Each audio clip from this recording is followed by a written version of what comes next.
Hola, ¿cómo están? Les voy a hacer un video. Este es para mis estudiantes de geografía de quinto año A y de quinto año B.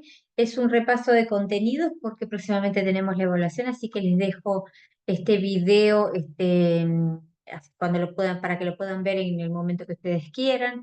Recuerden que nosotros estuvimos trabajando en la primera parte de este año con el concepto de soberanía territorial. En general trabajamos, recuperamos nociones que tenían que ver con la formación del Estado, fines del siglo XIX, y recuerden que trabajábamos los componentes, el político, el jurídico, el poblacional, y la cuestión de la identidad, y que en específico nosotros trabajamos el componente territorial.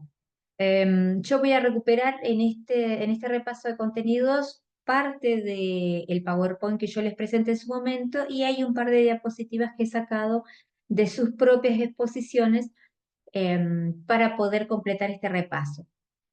De cualquier manera, no alcanza nada más que con esto, sino que también ustedes recuerden que hacer las lecturas de los temas que teníamos. ¿Mm? Nosotros trabajábamos con soberanía territorial y hay dos grandes elementos que trabajamos que tenía que ver con la relación con otros países, de nuestro país con otros, y el problema de la creciente extranjerización de tierras que se va dando en nuestro país. Estos fueron los dos grandes tópicos que fuimos trabajando. ¿Mm? Vamos a ver si puedo. Ahí está.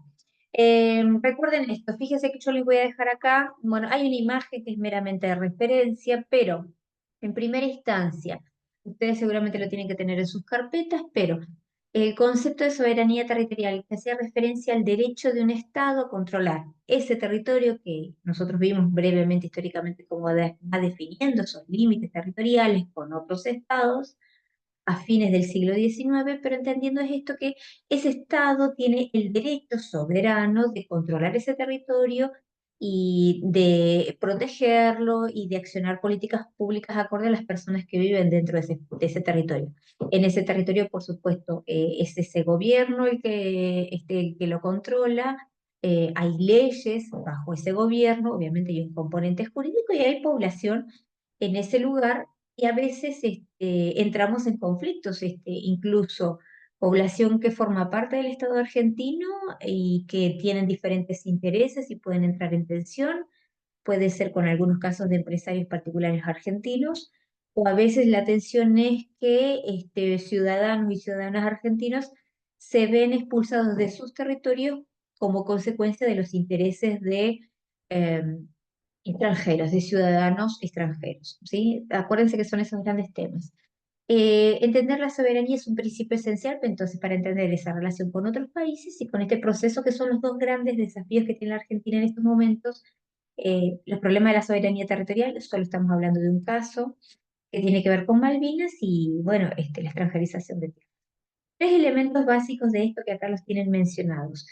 La soberanía permite la autodeterminación de un país sobre sus propias decisiones. Nosotros tomamos nuestras decisiones políticas en este territorio. Es un desafío frente a estos dos problemas. Y hay otros países o extranjeros tomando decisiones sobre nuestro territorio.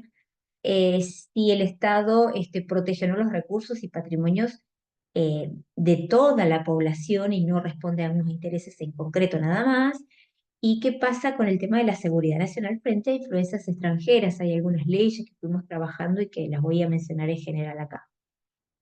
Esto es lo que yo les decía de que había tomado de un grupo, este es de quinto año B, que hablábamos como el primer elemento de los grandes desafíos, por supuesto en términos de soberanía, tiene que ver con un conflicto histórico. Ustedes tienen, la mencioné esta, es algo que viene desde el siglo XIX, desde 1830 y tanto, desde la primera llegada de los británicos y su instalación en las islas del Atlántico Sur. Eh, a partir de ese momento también mencionamos y trabajamos brevemente lo que tenía que ver con la guerra de Malvinas, pero el detalle del texto que ustedes tienen habla de la presencia británica actual, de los desafíos actuales. Hay dos grandes cuestiones acá en este grupo. Lo elegí porque habla acerca de, cuando ustedes van a leer el texto, acerca de las injerencias sobre la soberanía territorial y recuerden, y marítima, por ejemplo, de los diferentes rompehielos o buques que van desde las Islas Malvinas pasando por el estrecho de Magallanes, este, y se conectan quizás hacia las rutas del Pacífico. Acuérdense que yo siempre les mostraba que el estrecho de Magallanes, en el sur del continente, es mucho más, es un camino marítimo mucho más fácil que pasar mucho más cerca del territorio antártico. Pero la presencia británica, con estos buques, sin previa autorización, hay patrulleros, no se sabe qué es lo que están haciendo, navegan con una bandera extranjera o colonialista, como es el nombre que le otorgan los británicos a nuestras Islas Malvinas, es un problema de soberanía territorial. Tiene que ver con estos tres elementos, digamos, ¿sí?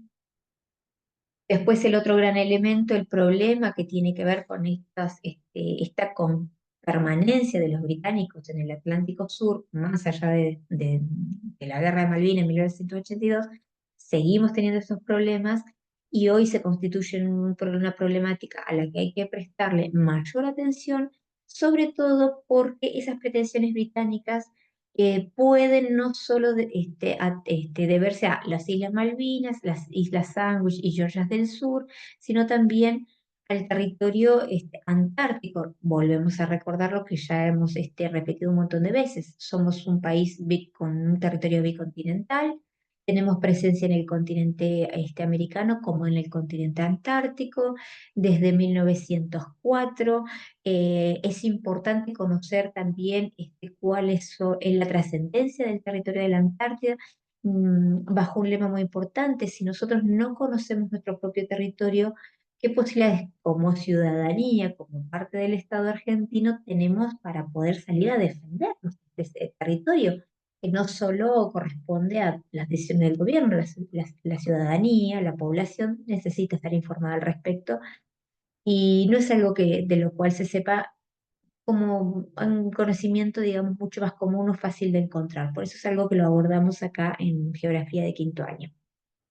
Recuerden el Tratado Antártico, qué es lo que establece, cuál es la dificultad de que en el 2050 se termine ese tratado, y cuáles son, que preserva el territorio para fines científicos, y cuál sería el problema porque es un territorio estratégico. Ahí, como dicen, recordemos que la Antártida regula el clima del planeta, que la ocupación poblacional es básicamente de carácter científico y que no se permite la explotación, entendida en términos de explotación económica para buscar recursos energéticos, y por supuesto que además que el otro recurso importante, más allá del petróleo que existe debajo del hielo antártico, es que tiene una enorme reserva de agua dulce y es un recurso importante. Yo les mencionaba en un grupo que decía: dentro de algunas décadas y no muy lejano, las guerras van a ser por el agua. Entonces es importante conocer esto. También ustedes, no está acá, pero recuerden que también habla acerca de las formas de ocupación del Estado argentino sobre la Antártida, cuáles son las funciones esenciales de las bases. No les pido que si ustedes se aprendan las bases, pero simplemente recordar que quizás la base Orcadas es la primera base de la Argentina en nuestro territorio, que quizás la más conocida es la base Marambio, la Belgrano. ¿M? Tengan en cuenta esos elementos al momento de leer, estudiar el texto sobre la Antártida.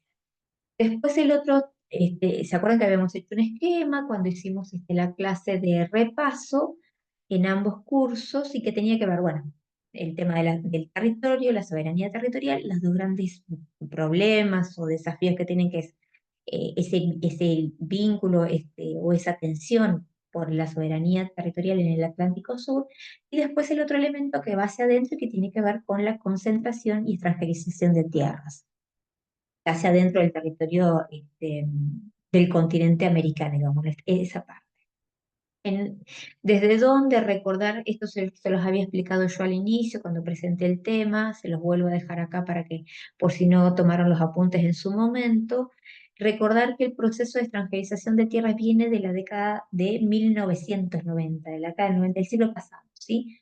y que cómo funcionaba este proceso durante la década del 90, esos capitales extranjeros que comienzan a comprar tierras baratas y recuerden que no compran en cualquier lugar, no compran en un desierto o en un páramo, sino que compran tierras que particularmente son ricas o estratégicas en términos en relación a reservas de agua, minerales para la explotación turística, estratégicas en términos de dónde se ubican, cerca de los accesos a mar, a ríos, a lagos. ¿M?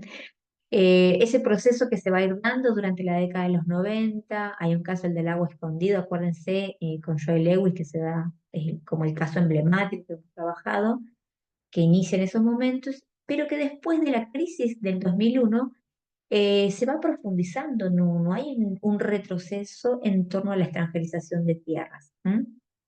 ¿Y qué pasa? La dificultad de la atención es que esas tierras no es que están deshabitadas, sino que hay poblaciones, hay comunidades aborígenes, hay comunidades campesinas y que se ven desplazadas de sus espacios e imposibilitados de desarrollar sus actividades económicas tradicionales o su normal forma de vida, su cotidianidad, porque esas tierras pasan a ser vendidas a extranjeros. Y ahí aparecen los conflictos, por supuesto. ¿M? Recuerden acá, yo les dejo algunos datos. ¿Qué pasa hoy en la actualidad en la Argentina? Hay algunos detalles, no hay muchos datos, a veces no se cuentan con quiénes son los que acceden a las tierras, los extranjeros, porque lo hacen a través de sociedades anónimas o testaferros, es decir, una tercera persona que las compra en su nombre, pero que el dueño original es extranjero. ¿M? Un elemento que sí estuvimos trabajando es general para los tres casos de la extranjerización de tierras. La situación de la LOF Paisila-Entreao en el sur de la provincia de Neuquén, en Villa Langostura, el que acabo de mencionar en Chubut, el lago Escondido, y después también otra que tiene que ver muy reciente, que tiene en Río Negro y también en otros espacios, en Chubut, eh, por la compra de tierras por manos de empresarios o de príncipes cataríes, y también de árabes, de Arabia Saudita me refiero, ¿sí? Pero en ese contexto vamos viendo cómo esa ley de protección del dominio de la propiedad de tierra y que le habían puesto un límite a la posesión de los extranjeros a la tierra, se ve ese componente jurídico, esa ley se ve avasallada en la actualidad. Es como para dar un dato, esa ley que estaba en el 2011 se derogó en el año 2023 y el RIGI habilita la entrega de una gran cantidad de tierras, no hay control sobre ello, a grandes corporaciones económicas y financieras exteriores. Y este es un dato concreto, lo que ustedes tienen acá. Se trata de observatorios sociales, esos datos. En los IPEX es el Observatorio de la Coyuntura Internacional y Política Exterior, ¿m? Que es una fuente que nos sirve para extraer datos cuando los datos oficiales no están. ¿M? Bueno, acuérdense, esa ley de tierras, ¿qué es lo que hacía? Buscaba garantizar la protección del dominio nacional sobre nuestras tierras, proteger esos recursos que allí están en pos de el resguardo de la población misma. También establecía esto del límite, que no podía existir un 15% de tierras en manos de extranjeros, caso que en algunos de esos casos que tienen ustedes ahí, los Paisilandria, invasión catarí y lo que pasa con Joe Lewis, el lago escondido, en Chubut, se rompe ese límite. Y es también la otra, la prohibición de las ventas a los ciudadanos o empresas extranjeras con relación a los límites por una cuestión de seguridad nacional. Recuerden entrar en el detalle de cada una de las lecturas. Lo que pasa es que estos son elementos comunes, ¿sí? Esa extranjerización de tierras, entran en conflictos con comunidades locales, eh, se, hay leyes que quedan derogadas, ¿qué pasa con esto del 15% no se cumple? ¿M? Bueno, ahí llega. No entro en este repaso en el detalle de estas lecturas, pero acuérdense nuevamente, brevemente. La LOF Paisilandreo, LOF significa en Mapudungun comunidad. En el texto eso hablaba de cómo la LOF Paisilandriao puede dar cuenta de que tiene un arraigo histórico previo a la formación del Estado argentino en ese territorio, en donde hoy se instaura Villa La Angostura. Recuerden que la Constitución argentina reconoce la preexistencia de los pueblos originarios en términos legales, pero que ese papel en lo formal, esa ley de un derecho de rango constitucional, un reconocimiento de rango constitucional, se viola en la vida cotidiana, en la cotidianidad, cuando hay muchos empresarios que avanzan sobre varias hectáreas que pertenecen a la LOF y se la han entregado.